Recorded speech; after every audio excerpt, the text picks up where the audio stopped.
Hello students, welcome back to another video. अगर आप लोग बीए फर्स्ट ईयर के फर्स्ट सेमेस्टर में हैं और इंग्लिश लिटरेचर को अपने मेजर या माइनर सब्जेक्ट के रूप में पढ़ रहे हैं तो इसके न्यू बैच 2027-28 की क्लासेस हम स्टार्ट कर चुके हैं सभी यूनिवर्सिटीज के लिए। जब भी आप लोग बीए फर्स्ट सेमेस्टर में इंग्लिश लिटरेचर पढ़ते हैं तो आपके पेपर का नाम होता है English pros and writing skills. आज हम इसका यूनिट नंबर 3 स्टार्ट करने वाले हैं। Unit number 1 and unit number 2 हम अपलोड कर चुके हैं और पूरा नोट्स के साथ मैंने आपको पढ़ाया है। तो आज हम प्रोज डिवाइसेस के बारे में पढ़ेंगे और देखिए डॉक्टर BR अम्बेडकर यूनिवर्सिटी में प्रोज डिवाइसेस यूनिट नंबर 4 में दिया गया है। तो सेम वही टॉपिक है, बस यूनिट नंबर 4 में है BR अम्बेडकर यूनिवर्सिटी में। बाकी सभी यूनिवर्सिटीज में ये टॉपिक यूनिट नंबर 3 में दिया गया है। मैं सभी यूनिवर्सिटीज का सिलेबस अपलोड कर चुकी हूँ, तो आप हमारे चैनल पर विजिट करके देख सकते हैं।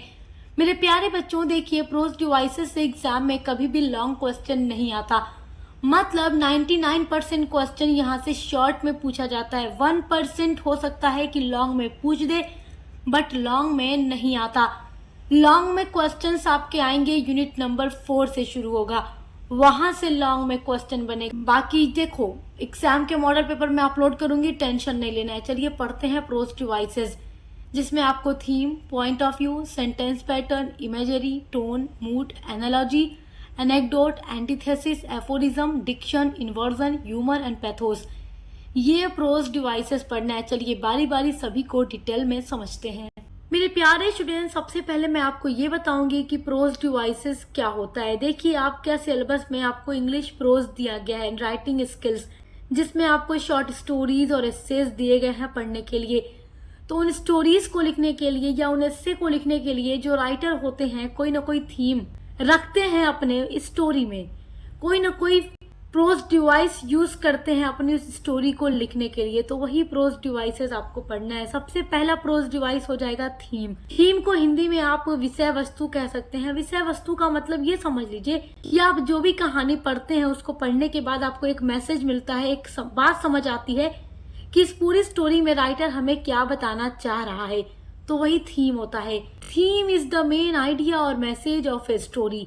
थीम जो होता है एक मेन आइडिया होता है, मुख्य विचार होता है और मैसेज होता है ऑफ ए स्टोरी, एक कहानी का।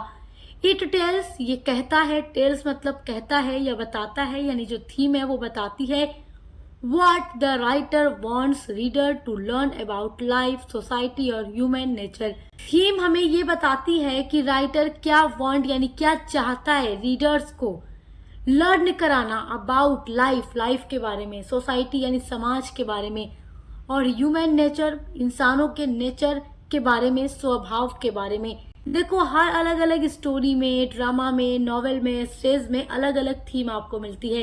तो राइटर को जिस थीम के बारे में बात करनी होती है, जिस चीज को समझाना होता है, वो उसी चीज का थीम लेता है और उसी पर अपना वर्क लिखकर रख देता है। फिर जब रीडर उसको पढ़ते हैं तो समझते हैं।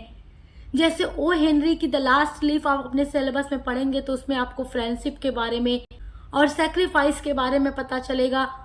और जब आप एंटोन चेकव की द लेमेंट शॉर्ट स्टोरी अपने सिलेबस में पढ़ेंगे, जो मैं पढ़ा चुकी हूँ, तो उसमें आपको ये पता चलेगा कि इंसानों के अंदर इंसानियत अब नहीं है, सिंपैथी का होना कितना ज़्यादा ज़रूरी है। एक गरीब आदमी आयोना, जिसको कोई किसी इंसान की तलाश है उसका दर्द सुनने के लिए, लेकिन इस भीड़ भरी दुनिया में कोई उसका दर्द सुनने वाला नहीं होता, तो उसमें सिंपैथी को दिखाया गया है कि सिंपैथी का होना कितना ज़्यादा ज़रूरी है, जो इंसानों में नहीं है। और ऑफ स्टडीज आप जब पढ़ते हैं तो आपको उसमें स्टडी के बारे में पता चलता है। तो ऐसे ही राइटर अलग अलग थीम के ऊपर कुछ न कुछ लिखते हैं।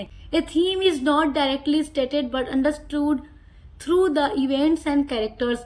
किसी भी स्टोरी में थीम जो है वो हमें समझ डायरेक्ट नहीं आती, बल्कि हम उसको तब समझते हैं जब हम पूरी स्टोरी को पढ़ते हैं, उसमें होने वाले इवेंट के बारे में जानते हैं और कैरेक्टर्स के बारे में जब पढ़ते हैं तब हम जानते हैं उन कैरेक्टर्स के थ्रू कि इस स्टोरी में क्या थीम है। It gives the story a deeper meaning. और जो थीम होती है वो हमेशा ही अपने रीडर को एक बहुत ही गहरा मैसेज देती है, गहरा अर्थ देती है। तो थीम आप समझ गए होंगे कि किसी भी स्टोरी को लिखने के लिए राइटर के पास एक थीम होना चाहिए जिस पर वो अपनी कहानी लिखेगा।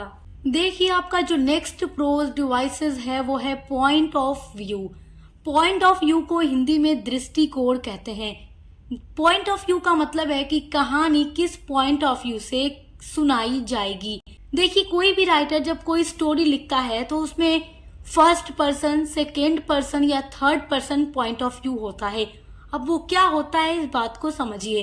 Point of view is the position from which a story is told. Point of view एक पोजीशन है फ्रॉम विच ए स्टोरी, जिससे कहानी टोल्ड यानी कही जाएगी या सुनाई जाएगी। It shows who is telling the story.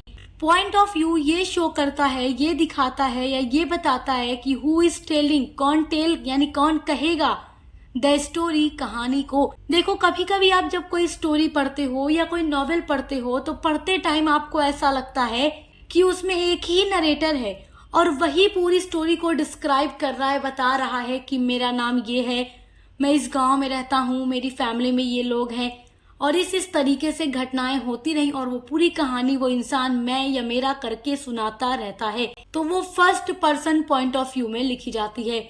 और सेकेंड पर्सन जब होगा तो उसमें यू का यूज होता है, यानी कि तुम कह करके स्टोरी बताई जाती है। और third person point of view जो होता है वो ही, शी या दे कहकर होता है, यानी उसमें कोई भी इंसान ही, शी या दे यानी उनको, उनका, वह या वो इस तरीके से कहकर कहानी सुनाता है। तो अब ये राइटर के ऊपर डिपेंड होता है ना कि राइटर किस पॉइंट ऑफ व्यू से कहानी को सुनाएगा। तो वो उस हिसाब से फर्स्ट पर्सन, सेकेंड पर्सन या थर्ड पर्सन पे अपनी कहानी लिखता है।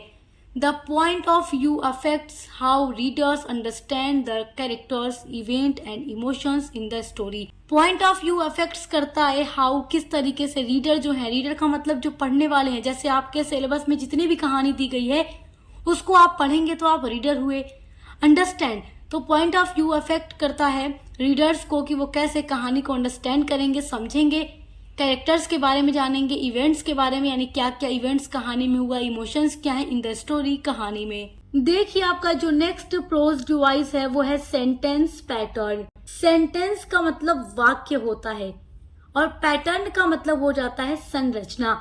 तो कोई भी राइटर जब कोई स्टोरी लिखने जाता है, स्टोरी के अलावा वो कुछ भी लिखे, चाहे नॉवेल लिखे या ड्रामा लिखे, तो उसको अपने सेंटेंस को पैटर्न करना होता है। अपने सेंटेंस को चूज करके एक अरेंज करना होता है अपने सेंटेंस को कि वो किस तरीके से अपनी कहानी लिखेगा। Sentence pattern means the way sentence are arranged in writing. Sentence pattern का मतलब होता है कि सेंटेंस को किस तरीके से बनाना है और किस तरीके से एक सीक्वेंस में उसको अपने राइटिंग में अरेंज करना है। Writers use short, long, simple और complex sentences to create excitement, while long sentences gives more details. जो राइटर होते हैं वो यूज करते हैं यानी इस्तेमाल करते हैं अपने वर्क में, अपने स्टोरी में, शॉर्ट यानी छोटा, लॉन्ग यानी लंबा, सिंपल यानी आसान, कॉम्प्लेक्स मतलब थोड़ा कठिन, सेंटेंस टू क्रिएट बनाने के लिए excitement, while long sentences give more details. देखिए, जो राइटर होते हैं वो छोटे, बड़े, आसान या मुश्किल सेंटेंस का यूज करते हैं अपने स्टोरी में अलग अलग प्रभाव डालने के लिए। A good sentence pattern makes writing clear, smooth and interesting for readers.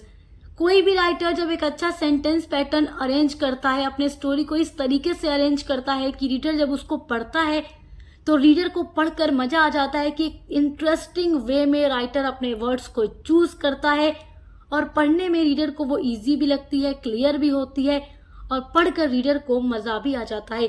अगर राइटर बहुत ही अजीब सा वर्ड यूज करे, देखिए इंग्लिश में भी एक ही शब्द की बहुत सारी मीनिंग होती है, जैसे कि इंग्लिश में ही एक वर्ड को कई तरीके से कहा जा सकता है, कुछ आसान तरीके से भी, कुछ मुश्किल तरीके से भी। अगर राइटर आसान तरीके से यूज करके लिखता है तो पढ़ने वाले को वो पढ़ के जल्दी समझ आती है, और अगर वही हार्ड लैंग्वेज यूज कर दे तो वो नहीं समझ आएगी, तो रीडर को मजा नहीं आएगा। तो सेंटेंस पैटर्न अरेंज करना भी एक बहुत बड़ी बात होती है अपने स्टोरी में। देखिए, आपका जो फोर्थ प्रोज डिवाइस दिया गया है वो है इमेजरी। इमेजरी का मतलब होता है कल्पना। अब जैसे देखिए, आप कोई भी स्टोरी पढ़ते हैं, कोई नॉवेल पढ़ते हो या कोई भी ड्रामा पढ़ते हो, तो जब आप उसको पढ़ते हैं तो हर एक चीज में आपको कोई ना कोई कहानी मिलती है। स्टोरी में तो कहानी होती ही है, उसके अलावा नॉवेल पढ़ेंगे तो उसमें भी कोई ना कोई स्टोरी ही आपको समझ आएगी, ड्रामा में कोई ना कोई स्टोरी ही आपको समझ आएगी। तो जिस तरीके से आप उसको पढ़ते रहते हैं वैसे ही आपके माइंड में, आपकी आईज में एक इमेज बनता है, एक पिक्चर क्रिएट होता है, तो उसी को इमेजरी कहा जाता है। Imagery is a literary device. Imagery एक लिटरेरी डिवाइस है विच क्रिएट्स, जो क्रिएट करता है, जो बनाता है clear mental pictures and makes the writing more lively and realistic. देखो, कोई भी राइटर जब अपनी स्टोरी लिखता है तो वो इस तरीके से लिखता है कि पढ़ने वाला जो उसका रीडर हो, जो उसकी कहानी को पढ़ेगा, तो पढ़कर उसकी आंखों में बिल्कुल वैसा ही सब कुछ दिखने लगे। कभी कभी हम भी जब कोई कहानी पढ़ते हैं तो हमें ऐसा लगता है कि जो कुछ हम पढ़ रहे हैं वो हमारी आंखों में दिख रहा है, वो हमारे माइंड में एक पिक्चर बना रहा है और बिल्कुल ऐसा लग रहा है कि हमारी आंखों के सामने सब कुछ ऐसा ही हो रहा है।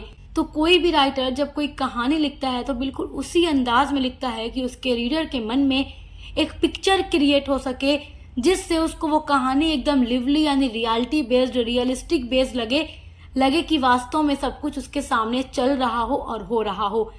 इट हेल्प्स, जो इमेजरी है वो मदद करता है readers feel connected to the story and its characters, और इमेजरी रीडर्स की मदद करता है फील करने में कि वो कहानी से जुड़े हुए हैं, कनेक्ट हैं और उसके कैरेक्टर के साथ भी जुड़े हुए हैं।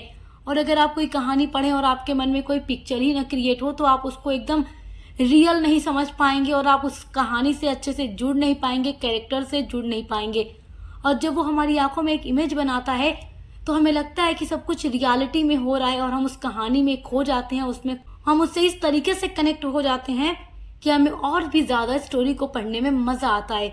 तो वही इमेजरी होता है कि मन में एक ऐसी कल्पना बना देना जो कुछ कहानी में हो रहा है सब कुछ वैसा ही हमें दिखने लगे। और देखिए, जब भी मैं आपको कहानियाँ पढ़ाऊंगी आपके सिलेबस में जो दी गई हैं तो आप उनको पढ़ेंगे तो आपको भी वैसी इमेज अपने आईज में दिखेगी। तो आप हमें कमेंट करके ज़रूर बताइएगा कि यस मैम, हमारे भी इमेजरी क्रिएट हो रही है, कल्पना हमारे मन में हो रही है। आपका जो 5th प्रोज डिवाइसेस है वो है टोन। टोन का मतलब होता है लहजा, यानी कि राइटर जो है, जो अपनी कहानी को लिख रहा है वो किस लहजे में लिख रहा है। देखिए, राइटर का लहजा, एटीट्यूड अलग अलग तरीके का हो सकता है। Tone is the writers attitude toward the subject और रीडर्स। देखिए, टोन जो होता है राइटर का अपने सब्जेक्ट और अपने रीडर के प्रति क्या होता है, एक एटीट्यूड होता है। इट में बी सीरियस, और ये जो है सीरियस भी हो सकता है, गंभीर हो सकता है, हैप्पी यानी खुशी वाला भी हो सकता है। ह्यूमरस का मतलब हास्य व्यंग्य यानी हंसी मजाक वाला भी हो सकता है। बहुत सारी कहानियां सीरियस होती हैं तो राइटर का लहजा सीरियस है। बहुत सारी कहानियां हैप्पी वाली होती हैं, मज़ेदार होती हैं, खुशियों वाली होती हैं, तो वहाँ पर जो राइटर का टोन यानी एटीट्यूड होता है, लहजा होता है, वो हैप्पी वाला होता है। ह्यूमरस में वो हंसी मजाक करता है अपने रीडर के साथ। कभी कभी एंग्री वाली स्टोरी होती है जिसमें गुस्सा ज़्यादा दिखता है तो राइटर का जो टोन है वो एंग्री है। कभी सैड होता है और कभी रेस्पेक्टफुल होता है यानी सम्मानपूर्ण होता है। The writers choice of words create the tone. अब राइटर का जो टोन कैसे क्रिएट होता है, उसके वर्ड्स को चूज करने पर, वो जैसा वर्ड चूज करेगा। वर्ड चूज में वो क्या होता है, डिक्शन होता है। डिक्शन भी आप पढ़ेंगे। डिक्शन में राइटर वर्ड्स को चूज करता है और वो जिस तरीके का वर्ड चूज करके लिखेगा वैसा ही उसका टोन बन जाएगा। अगर आप किसी से प्यार भरी बातें करें तो वहां पर आपका जो वर्ड है, वो वर्ड का जो आपने चूज किया, प्यार वाला किया, अच्छी बात करें तो आपका लहजा क्या है, अच्छा है, खुशी वाला है, प्यार वाला है। अगर वही आप किसी पे गुस्सा करें तो आप गुस्से वाले वर्ड्स को यूज करेंगे, आपका फेस पूरा एकदम गुस्से वाला होगा तो वहां आपका टोन, आपका लहजा क्या है, एंग्री होगा। तो इस तरीके से कभी आप बहुत उदास हैं तो आपकी बातें दुख भरी होंगी तो वहां पर आपका लहजा, टोन सीरियस होगा। तो ऐसे ही राइटर का भी जो लहजा होता है वो अपनी स्टोरी में अलग अलग हो सकता है और ये डिपेंड किस पर करता है, उसके वर्ड्स चूज पर। वो जैसा वर्ड चूज करेगा वैसा ही उसका टोन होगा। A proper tone helps reader understand the writer's feelings, purpose is the passage. देखिए, एक प्रॉपर टोन जो होता है वो रीडर की मदद करता है राइटर्स की फीलिंग्स को और उसके पर्पस को एक अच्छे तरीके से समझने में। देखिए, आपका जो 6 प्रोज डिवाइस है वो है मूड। मूड का मतलब वातावरण, यानी कि जब भी कोई स्टोरी आप पढ़ते हैं तो उसमें जिस तरीके का मूड होता है वैसा ही आपके मन में क्रिएट होता है एटमॉस्फेयर। देखिए, mood refers to the overall feelings और atmosphere that a piece of writing creates for the readers. देखिए, कोई भी राइटर जब कोई स्टोरी लिखता है तो वो उसमें एक मूड भी रखता है, मतलब एक ऐसा एटमॉस्फेयर जो पढ़ करके रीडर के लिए ही बनाया जाता है। रीडर जब उसको पढ़ता है तो उसको वैसा ही एटमॉस्फेयर दिखता है, नजर आता है, उसके मन में क्रिएट होता है। जैसे आप कोई भी स्टोरी पढ़ते हैं तो आपके मन में एक इमेजरी बनती है, कल्पना बनती है, वो सारी पिक्चर आपकी आंखों में, आपके माइंड में क्रिएट होती है। तो बिल्कुल उसी तरीके से मूड का मतलब ये होता है कि स्टोरी जिस मूड में लिखी गई होगी, हैप्पी वाली होगी तो हैप्पी एटमॉस्फेयर आपके पास बनेगा, अगर हॉरर होगी तो हॉरर एटमॉस्फेयर होगा, सैड स्टोरी होगी तो सैड एटमॉस्फेयर आपके माइंड में क्रिएट होगा। किसी भी स्टोरी में जो मूड होता है, इट में बी जॉयफुल, फियरफुल, पीसफुल और सैड। वो जॉयफुल यानी हंसने वाला हो सकता है, या अगर स्टोरी डरावनी होगी तो आपके पास जो एटमॉस्फेयर क्रिएट होगा आपके माइंड में वो डरावना होगा, पीसफुल होगा। अगर कोई ऐसी स्टोरी होगी जो बहुत शांत तरीके से हो, और सैड स्टोरी होगी तो आपके माइंड में सैड एटमॉस्फेयर क्रिएट होगा। तो इस तरीके का मूड भी स्टोरी में आपको देखने को मिल सकता है। देखिए, जो आपका 7th प्रोज डिवाइसेस है वो है एनालॉजी। एनालॉजी का मतलब होता है किसी भी दो चीज को कंपेयर करना, उसकी तुलना करना। जैसे हिंदी में आपने उपमा अलंकार पढ़ा होगा, वैसे ही एनालॉजी एक प्रोज डिवाइस है जिसका यूज राइटर कभी कभी अपने वर्क्स में, अपनी स्टोरी में, नॉवेल में या ड्रामाज में करता है। Analogy is a comparison between two different things to explain an idea more clearly. Analogy एक कंपैरिजन होता है, तुलना करने का तरीका है between two different things. Between मतलब बीच में, टू डिफरेंट दो अलग अलग थिंग्स यानी वस्तु या चीज। टू एक्सप्लेन करने के लिए एन आइडिया किसी विचार को, मोर यानी अधिक, क्लियरली यानी अच्छे तरीके से। एनालॉजी जो है दो अलग अलग चीजों के बीच कंपेयर करने का एक तरीका है जिससे किसी भी मुश्किल आइडियाज को आसान तरीके से समझाने की विधि होती है। यानी कि कोई दो बातें हैं जो बहुत ही मुश्किल से लोगों को समझ आएंगी, तो उनको एक पास रख के उनकी तुलना करके आसानी से समझाया जा सकता है। It helps readers understand difficult concept bye relating them और टू फेमिलियर थिंग्स। इससे रीडर को किसी भी चीज के बारे में आसानी से समझ में आ जाता है और बात जो होती है और भी ज्यादा प्रभावशाली हो जाती है। दो बातों को एक पास रखकर आसानी से समझाया जा सकता है कि ये किस तरीके से और ये किस तरीके से, दोनों के बीच डिफरेंट के माध्यम से चीज़ों को आसानी से समझा लिया जाता है। तो ये भी कभी कभी राइटर अपने स्टोरी में यूज़ करता है। आपका जो 8th प्रोज डिवाइस है वो है एनेक्डोट। अब एनेक्डोट क्या होता है, देखिए, ये एक छोटा सा प्रसंग होता है, यानी छोटी सी एक कहानी होती है। Anecdote is a short and interesting story about a real person और इवेंट। जो एनेक्डोट है एक शॉर्ट और इंटरेस्टिंग स्टोरी यानी कहानी होती है अबाउट ए रियल पर्सन, किसी एक वास्तविक व्यक्ति के बारे में, और रियल इवेंट के बारे में। तो एक छोटी सी कहानी जो किसी रियल इंसान या रियल घटना से जुड़ी होती है और काफी इंटरेस्टिंग होती है और छोटी सी कहानी होती है, उसको एनेक्डोट कहते हैं। It is use to explain an idea, teach a lesson to और एंटरटेन रीडर्स। एनेक्डोट का यूज राइटर अपने वर्क में इसलिए करता है ताकि वो उस छोटे से इंटरेस्टिंग इवेंट के माध्यम से किसी भी आइडिया को समझा सके, एक अच्छा मोरल मैसेज दे सके और अपने रीडर को एंटरटेन कर सके। तो कभी कभी कहानी के बीच में भी इस तरीके की एनेक्डोट को यूज किया जाता है। छोटी इंटरेस्टिंग कहानी का भी यूज राइटर किसी भी आइडिया को, किसी भी बात को समझाने के लिए या कोई मोरल मैसेज देने के लिए करता है। आपका जो नेक्स्ट प्रोज डिवाइस है वो है एंटीथेसिस, जिसको हिंदी में विरोधाभास कहा जाता है। Antithesis is a figure of speech in which opposite ideas are placed together in a same sentence. Antithesis एक फिगर ऑफ स्पीच होता है और इसका यूज कब किया जाता है, कोई भी राइटर अपने स्टोरी में इसका यूज तब करता है जब किसी भी अपोजिट आइडियाज को, जो अलग अलग विपरीत है एक दूसरे के, उनको एक ही सेंटेंस में एक साथ रखा जाता है किसी भी बात को समझाने के लिए। एंटीथेसिस एक फिगर ऑफ स्पीच होता है जिसमें दो अलग अलग आइडियाज को, विचारों को, बातों को एक ही सेंटेंस में एक साथ रखा जाता है। It creates contrast and makes the message stronger. इससे विचारों का अंतर स्पष्ट हो जाता है और जो मैसेज है बहुत ही ज्यादा प्रभावशाली, इफेक्टिव बन जाता है। देखिए, जो आपका नेक्स्ट प्रोज डिवाइस है वो है एफोरिज्म। एफोरिज्म का मतलब देखिए क्या होता है। An aphorism is a short phrase और statement that expresses an important truth about life. Aphorism एक शॉर्ट फ्रेज होता है, स्टेटमेंट होता है जो कि एक्सप्रेस करता है, बताता है इम्पोर्टेंट ट्रूथ, बहुत ही महत्वपूर्ण सच अबाउट लाइफ, जीवन के बारे में। ये शब्द छोटा होता है लेकिन काफी गहरा अर्थ रखता है। इसका एग्जाम्पल आप लोग एग्जाम में जरूर लिखिएगा। All that glitters is not gold. यानी कि हर चमकने वाली चीज सोना नहीं होती। तो देखिए कितना गहरा मैसेज दे रहा है कि हर जो चमकने वाली चीज है जरूरी नहीं है कि वो सोना ही हो।